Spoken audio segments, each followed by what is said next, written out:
தினம் ஒரு தேவ அதிகாரம். எசையா அதிகாரம் 65 இறைவசனம் 1 முதல் 25 முடிய. கலகம் செய்வோருக்கு எதிரான தண்டனை தீர்ப்பு. முன்பு என்னிடம் எதுவும் கேளாதவர்கள் என்னை தேடி அடைய இடமளித்தேன். என்னை நாடாதவர்கள் என்னை கண்டுபிடிக்க இசைந்தேன். என் பெயரை வழிபடாத மக்களினத்தை நோக்கி இதோ நான் என்றேன். தங்கள் எண்ணங்களின்படி நடந்து பயனற்ற வழிமுறைகளை பின்பற்றும் கலகக்கார மக்களினத்தின் மீது நாள் முழுவதும் என் கைகளை விரித்து நீட்டினேன். அந்த மக்களினத்தார் என் கண் எதிரே இவற்றை செய்து இடையறாது எனக்கு சினமூட்டுகின்றனர். தோட்டங்களில் பலியிட்டு செங்கற்கள் மேல் தூபம் காட்டுகின்றனர். கல்லறைகளிடையே அமர்ந்து மறைவிடங்களில் இரவை கழிக்கின்றனர். பன்றி இறைச்சியை தின்கின்றனர். தீட்டான கறிக்குழம்பை தம் களங்களில் வைத்துள்ளனர்.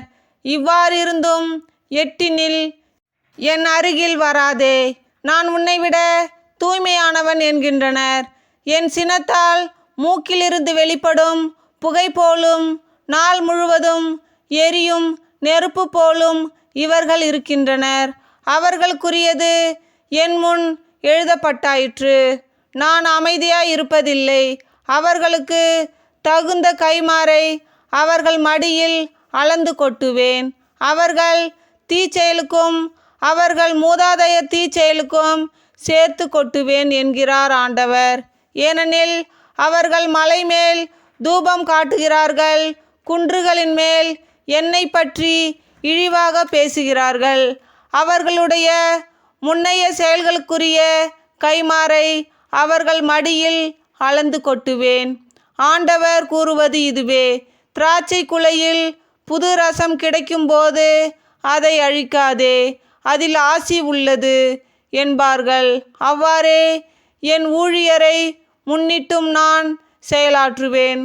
அவர்கள் அனைவரையும் அழித்துவிட மாட்டேன்.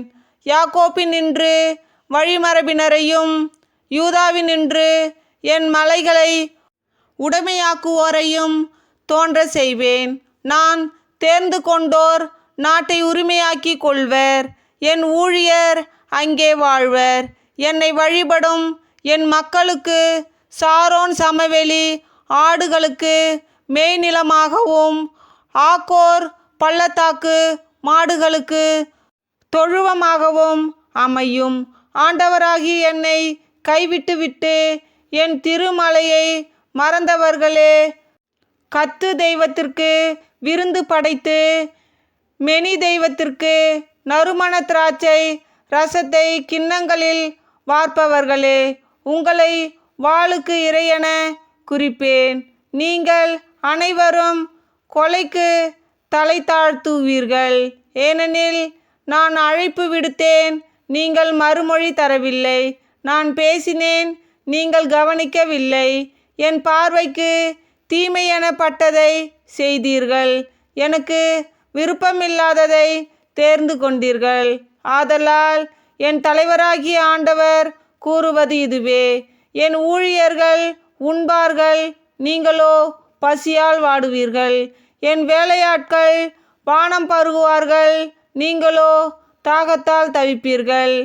என் அடியார்கள் அக்களிப்பார்கள், நீங்களோ அவமதிக்கப்படுவீர்கள்.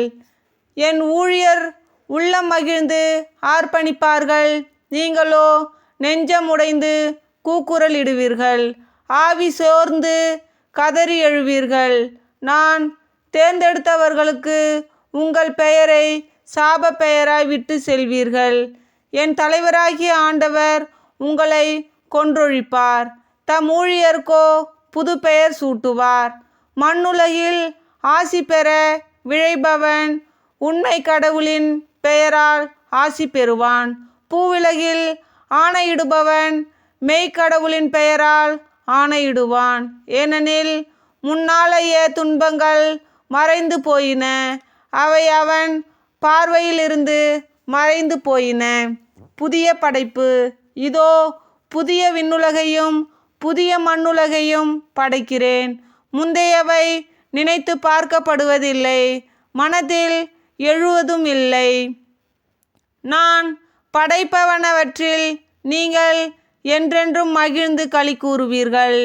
இதோ நான் எருசலேமை மகிழ்ச்சிக்குரியதாகவும் அதன் மக்களை பூரிப்பவர்களாகவும் படைக்கிறேன். நானும் எருசலேமை முன்னிட்டு மகிழ்ச்சி அடைவேன், என் மக்களை குறித்து பூரிப்படைவேன்.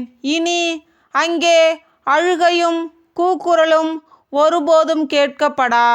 இனி அங்கே சில நாள்களுக்குள் இறக்கும் பச்சிளங்குழந்தையே இராது. தம் வாழ்நாளை நிறைவு செய்யாத முதியவர் இரார். ஏனெனில் 100 ஆண்டு வாழ்ந்து இறப்பவனும் இளைஞனாக கருதப்படுவான். பாவியோ 100 ஆண்டுகள் வாழ்ந்தும் சாபத்திற்கு உட்பட்டிருப்பான். அவர்கள் வீடு கட்டி அங்கு குடியிருப்பார்கள், திராட்சை நட்டு அதன் கனிகளை உண்பார்கள். வேறொருவர் குடியிருக்க அவர்கள் கட்டுவதில்லை, மற்றொருவர் உண்ண அவர்கள் நடுவதில்லை. மரங்களின் வாழ்நாள் போன்றே என் மக்களின் வாழ்நாளும் இருக்கும். நான் சேர்த்து கொண்டவர்கள் தங்கள் உழைப்பின் பயனை நெடுநாள் துய்ப்பார்கள். வீணாக அவர்கள் உழைப்பதில்லை, தங்கள் பிள்ளைகளை அழிவுக்கென பெற்றெடுப்பதில்லை. ஏனெனில் அவர்கள் ஆண்டவரது ஆசியை பெற்றோரின் வழிமரபினர். அவர்களின் தலைமுறையினர் அவர்களுடன் இருப்பார்கள். அவர்கள் வேண்டுவதற்கு முன்னே நான் மறுமொழி தருவேன். அவர்கள் பேசி முடிப்பதற்கு முன்னே பதிலளிப்பேன். ஓநாயும் ஆட்டுக்குட்டியும் ஒருமித்து மேயும். சிங்கம் மாட்டை போல் வைக்கோல் தின்னும், பாம்பு புழுதியை தின்னும்.